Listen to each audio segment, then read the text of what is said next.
ಕರ್ತನಲ್ಲಿ ಪ್ರೀತಿಯುಳ್ಳ ದೇವಜನರೇ, ನಿಮ್ಮೆಲ್ಲರಿಗೆ ಹೊಸ ವರ್ಷದ ಶುಭಾಶಯಗಳು. ಈ ಒಂದು 2025ನೇ ವರ್ಷ ಸಮೃದ್ಧಿಯ ವರ್ಷವನ್ನಾಗಿ ದೇವರು ನಮಗೆ ಆಶೀರ್ವಾದ ಮಾಡಿದ್ದಾನೆ. ಈ ವಿಷಯವಾಗಿ ದೇವರ ವಾಕ್ಯದ ಮುಖಾಂತರವಾಗಿ ನೋಡಿಕೊಳ್ಳೋಣ. ಯೆಶಾಯನ ಪ್ರವಾದನೆಯ ಗ್ರಂಥ 45ನೇ ಅಧ್ಯಾಯ 8ನೇ ವಚನದಲ್ಲಿ ನಾವು ನೋಡುವಾಗ ಸುಂದರವಾಗಿ ಬರೆಯಲ್ಪಟ್ಟಿದೆ. ಆಕಾಶ ಮಂಡಲವೇ ಮೇಲಿನಿಂದ ಧರ್ಮರಸವನ್ನು ವರ್ಷಿಸು, ಗಗನವು ಸುರಿಸಲಿ, ಭೂಮಿಯು ಒಡೆದು ರಕ್ಷಣೆಯನ್ನು ಮೊಳೆಯಿಸಿ ಅದರೊಡನೆ ನೀತಿ ಫಲವನ್ನು ಬೆಳೆಯಿಸಲಿ. ಕರ್ತನೆಂಬ ನಾನೇ ಇದಕ್ಕೆಲ್ಲ ಕರ್ತನು. ಪ್ರಿಯ ದೇವಜನರೇ, ದೇವರ ವಾಕ್ಯದಲ್ಲಿ ಸ್ಪಷ್ಟವಾಗಿ ನಾವು ನೋಡಿಕೊಂಡೆವು. ದೇವರು ತನ್ನ ಧರ್ಮರಸವನ್ನ ನಮ್ಮ ಮೇಲೆ ಆಕಾಶ ಮಂಡಲದಿಂದ ಸುರಿಸುವವನಾಗಿದ್ದಾನೆ.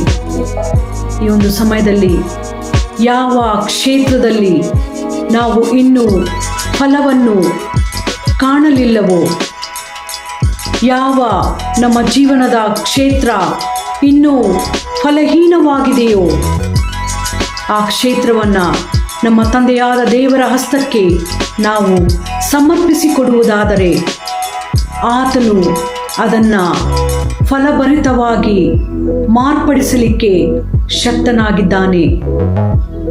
ಆ ಕ್ಷೇತ್ರ ನಮ್ಮ ವೈಯಕ್ತಿಕ ಜೀವಿತವಾಗಿರಬಹುದು, ನಮ್ಮ ಕುಟುಂಬ ಜೀವಿತವಾಗಿರಬಹುದು, ನಮ್ಮ ಕೆಲಸದ ಸ್ಥಳವಾಗಿರಬಹುದು, ನಮ್ಮ ಸೇವೆಯ ಸ್ಥಳವಾಗಿರಬಹುದು, ನಮ್ಮ ವ್ಯವಸಾಯದ ಸ್ಥಳವಾಗಿರಬಹುದು.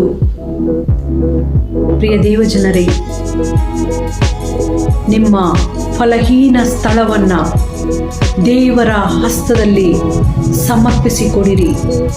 ಯಾಕಂದರೆ ಆತನೇ ನಮ್ಮ ಸೃಷ್ಟಿಕರ್ತನಾಗಿದ್ದಾನೆ, ಆತನೇ ನಮ್ಮ ಒಡೆಯನಾಗಿದ್ದಾನೆ, ಆತನೇ ನಮ್ಮ ಯಜಮಾನನಾಗಿದ್ದಾನೆ.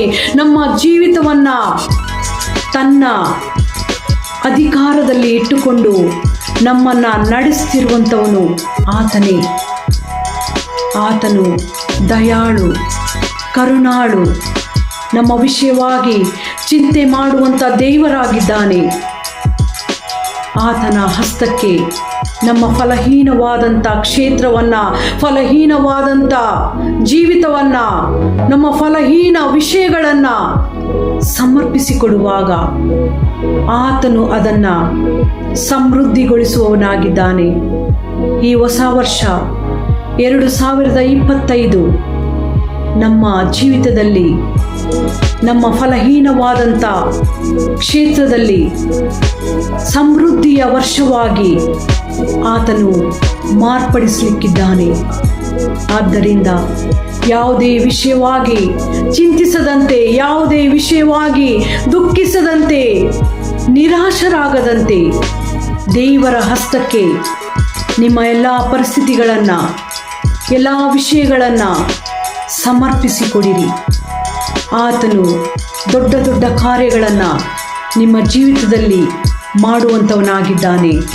ಈ ರೀತಿ ದೇವರಿಂದ ಸಿಗುವಂಥ ಆ ಸಮೃದ್ಧಿಯನ್ನು ನಾವು ಅನುಭವಿಸಲಿಕ್ಕಾಗುವಂತೆ ದೇವರು ತಾನೇ ನಮಗೆ ಸಹಾಯ ನೀಡಲಿ.